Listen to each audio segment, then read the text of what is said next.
या देवी सर्वभूतेषु बुद्धिरूपेण संस्थिता नमस्तस्यै नमस्तस्यै नमस्तस्यै नमो नमः।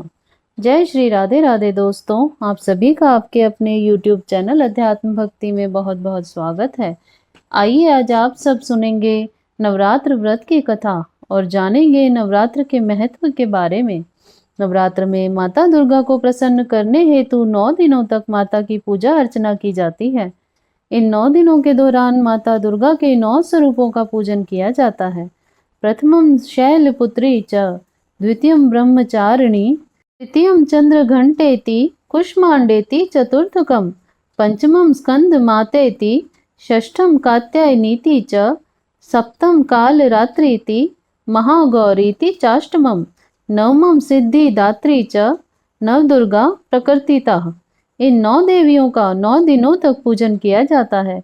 जो भी भक्त सच्ची श्रद्धा के साथ, नियम और निष्ठा के साथ नवरात्रि में माता दुर्गा के 9 स्वरूपों का पूजन करते हैं, दुर्गा सप्तशती का पाठ करते हैं, चैत्र नवरात्रि व्रत की कथा का श्रवण करते हैं, उन्हें माता की कृपा से सभी प्रकार के सुख और समृद्धि की प्राप्ति होती है। नवरात्रि व्रत के दौरान ब्रह्मचर्य का पालन करना चाहिए। इन दिनों सात्विक भोजन ग्रहण करना चाहिए। जहाँ तक हो सके फलाहार आदि का सेवन करके उपवास रह करके इस व्रत को करना चाहिए। अगर ऐसा संभव ना हो सके तो रात्रि में एक समय सात्विक आहार भोजन ग्रहण करना चाहिए, जिसमें कि प्याज लहसुन तामसिक वस्तुओं का प्रयोग ना किया गया हो। किसी के ऊपर नवरात्रि के दौरान क्रोध नहीं करना चाहिए। अपने मन में किसी के प्रति ईर्ष्या या द्वेष का भाव नहीं लाना चाहिए। नवरात्रि के दौरान किसी भी स्त्री का बिल्कुल भी अपमान नहीं करना चाहिए। माता दुर्गा शक्ति का स्वरूप हैं और माता दुर्गा सभी जीवों में चेतना रूप में वास करती हैं, इसलिए किसी का भी अपमान नहीं करना चाहिए।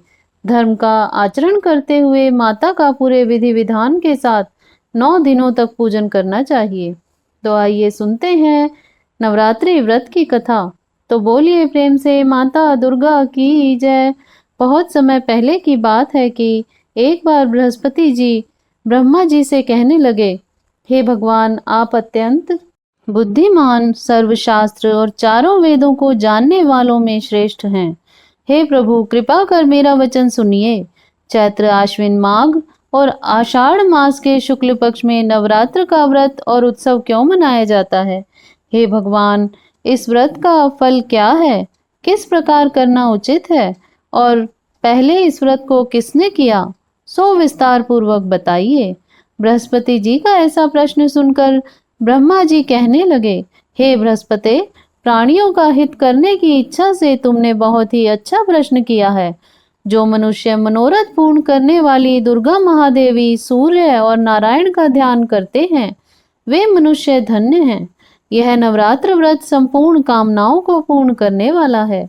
इसके करने से पुत्र चाहने वाले को पुत्र, धन चाहने वाले को धन, विद्या चाहने वाले को विद्या और सुख चाहने वाले को सुख मिल सकता है। इस व्रत को करने से रोगी मनुष्य का रोग दूर हो जाता है और कारागार में पड़ा हुआ मनुष्य बंधन से छूट जाता है। मनुष्य की तमाम विपत्तियां दूर हो जाती हैं। बंध्या और काक बंध्या के इस व्रत के करने से पुत्र हो जाता है और ऐसा कोई भी मनोरथ नहीं जो समस्त पापों को दूर करने वाले इस व्रत को करने से सिद्ध ना हो सकता हो। जो मनुष्य इस अलभ्य मनुष्य देह को पाकर भी नवरात्र का व्रत नहीं करता है, वह माता पिता से हीन हो जाता है, अर्थात उसके माता पिता मर जाते हैं और वह अनेक दुखों को भोगता है। उसके शरीर में कुष्ठ रोग हो जाता है और अंगहीन हो जाता है। उसके संतान उत्पत्ति नहीं होती है। इस प्रकार वह मूर्ख अनेक दुख भोगता है।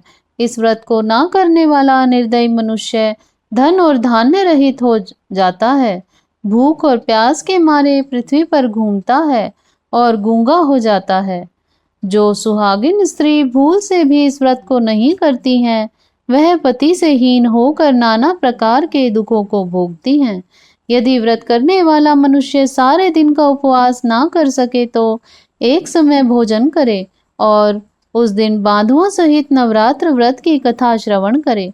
ब्रह्मा जी ने आगे कहा, बृहस्पति, जिसने पहले इस महाव्रत को किया है उसका पवित्र इतिहास मैं तुम्हें सुनाता हूँ। तुम सावधान होकर सुनो। इस प्रकार ब्रह्मा जी के वचन सुनकर बृहस्पति जी बोले, हे ब्राह्मण, मनुष्य का कल्याण करने वाले इस व्रत के इतिहास को मेरे लिए कहो। मैं सावधान होकर सुन रहा हूँ। आपकी शरण आए हुए मुझ पर कृपा करो। ब्रह्मा जी बोले, पीठत नाम के मनोहर नगर में एक अनाथ नाम का ब्राह्मण रहता था। वह भगवती दुर्गा का भक्त था।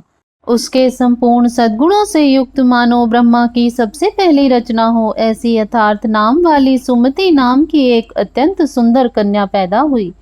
वह कन्या सुमति अपने घर पर बालकपन में अपनी सहेलियों के साथ क्रीड़ा करती हुई इस प्रकार बढ़ने लगी जैसे शुक्ल पक्ष में चंद्रमा की कला बढ़ती है। उसका पिता प्रतिदिन दुर्गा जी की पूजा और होम किया करता था। उस समय वह भी नियम से उपस्थित होती थी।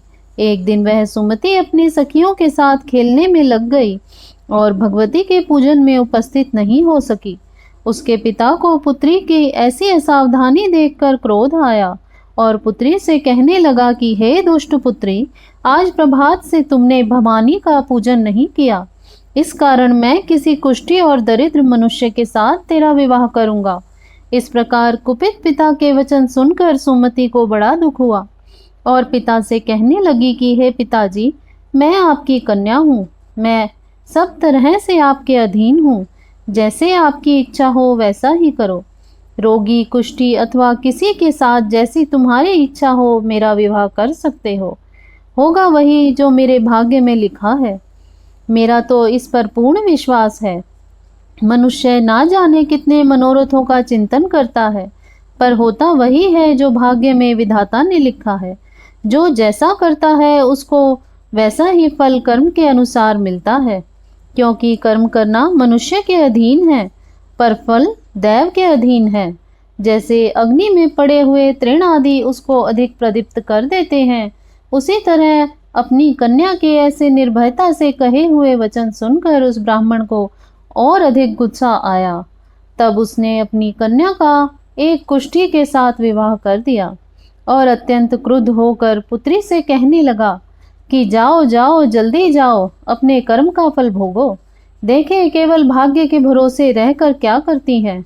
इस प्रकार से कहे हुए पिता के कटु वचनों को सुनकर सुमति अपने मन में विचार करने लगी कि अहो, मेरा बड़ा दुर्भाग्य है जिससे मुझे ऐसा पति मिला।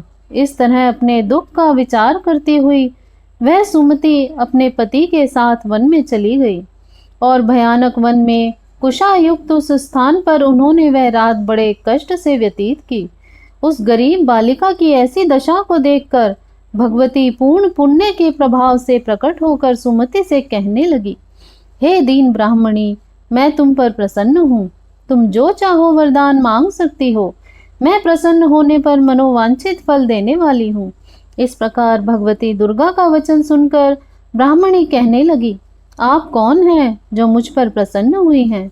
यह सब मेरे लिए कहो और अपनी कृपा दृष्टि से मुझ दीन दासी को कृतार्थ करो।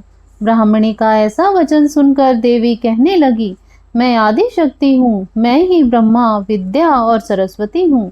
मैं प्रसन्न होने पर प्राणियों का दुख दूर कर उनको सुख प्रदान करती हूँ। हे ब्राह्मणी, मैं तुझ पर तेरे पूर्व जन्म के पुण्य के प्रभाव से प्रसन्न हूँ। तुम्हारे पूर्व जन्म का वृतांत सुनाती हूँ, सुनो।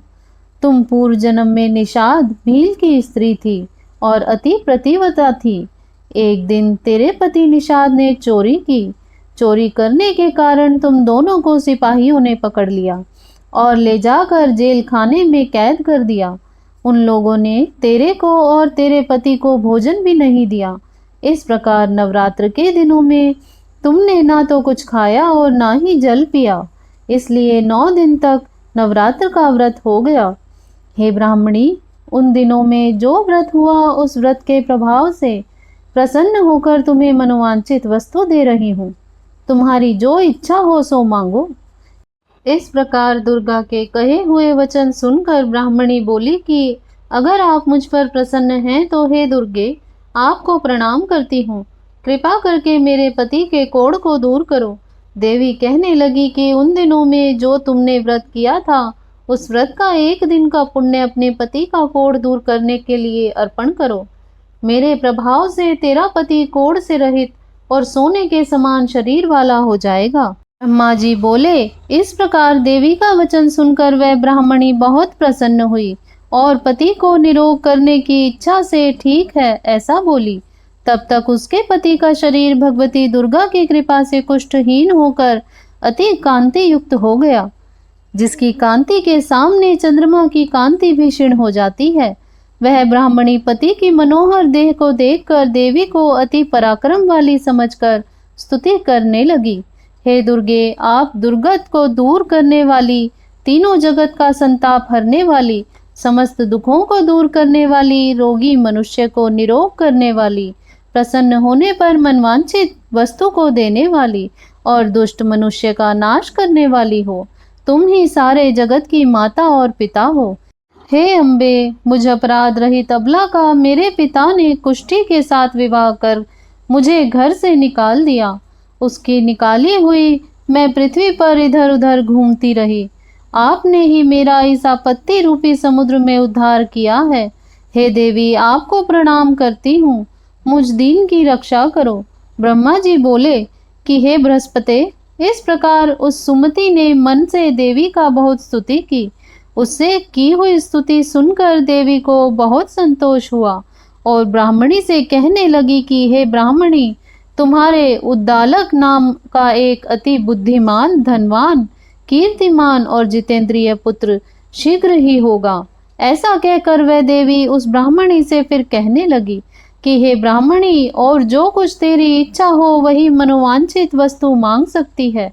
ऐसा भगवती दुर्गा का वचन सुनकर सुमति बोली कि हे भगवती दुर्गे, अगर आप मेरे ऊपर प्रसन्न हैं तो कृपा कर मुझे नवरात्रि व्रत की विधि बतलाइए। हे दयावती, जिस विधि से नवरात्र व्रत करने से आप प्रसन्न होती हैं, उस विधि और फल का मेरे लिए विस्तार से वर्णन करें। इस प्रकार ब्राह्मणी के वचन सुनकर दुर्गा कहने लगी कि हे ब्राह्मणी, मैं तुम्हारे लिए संपूर्ण पापों को दूर करने वाली नवरात्रि व्रत की विधि को बतलाती हूँ, जिसको सुनने से तमाम पापों से छूटकर मोक्ष की प्राप्ति हो जाती है। तुम ध्यान से सुनो। आश्विन मास के शुक्ल पक्ष की प्रतिपदा से लेकर 9 दिनों तक विधि पूर्वक व्रत करें। यदि दिन भर का व्रत ना कर सके तो एक समय का भोजन करें। पढ़े लिखे ब्राह्मणों से पूछकर घट स्थापना करें और वाटिका बनाकर उसको प्रतिदिन जल से सींचें। महाकाली, महालक्ष्मी और महासरस्वती की मूर्तियां बनाकर उनकी नित्य विधि सहित पूजा करें। जौरा के फूल से अर्घ्य देने से रूप की प्राप्ति होती है। जायफल से कीर्ति की, दाग से कार्य सिद्धि की होती है। आंवले से सुख और केले से भूषण की प्राप्ति होती है। इस प्रकार फलों से अर्घ्य देकर यथा विधि हवन करें। खांड, घी, गेहूं, शहद, जौ, तिल, बिंब, नारियल, दाख और कदम्ब, इनसे हवन करें। गेहूं से होम करने से लक्ष्मी जी की प्राप्ति होती है। खीर व चंपा के पुष्पों से धन और पत्तों से तेज और सुख की प्राप्ति होती है। आंवले से कीर्ति और केले से पुत्र प्राप्त होता है। कमल से राज सम्मान और दाखों से सुख संपत्ति की प्राप्ति होती है। खांड, घी, नारियल, शहद, जौ और तिल, इनसे तथा फूलों से होम करने से मनवांछित फलों की प्राप्ति होती है। व्रत करने वाला मनुष्य इस विधान से होम कर आचार्य को अत्यंत नम्रता के साथ प्रणाम करें और यज्ञ की सिद्धि के लिए उसे दक्षिणा दें। इस महाव्रत को पहले बताई हुई विधि के अनुसार जो कोई करता है उसके सब मनोरथ सिद्ध हो जाते हैं। इसमें तनिक भी संशय नहीं है। इन 9 दिनों में जो कुछ दान आदि किया जाता है उसका करोड़ों गुना फल मिलता है। इस नवरात्र के व्रत करने से अश्वमेध यज्ञ का फल मिलता है। हे ब्राह्मणी, इस संपूर्ण कामनाओं को पूर्ण करने वाले उत्तम व्रत को तीर्थ, मंदिर अथवा घर में ही विधि के अनुसार करें।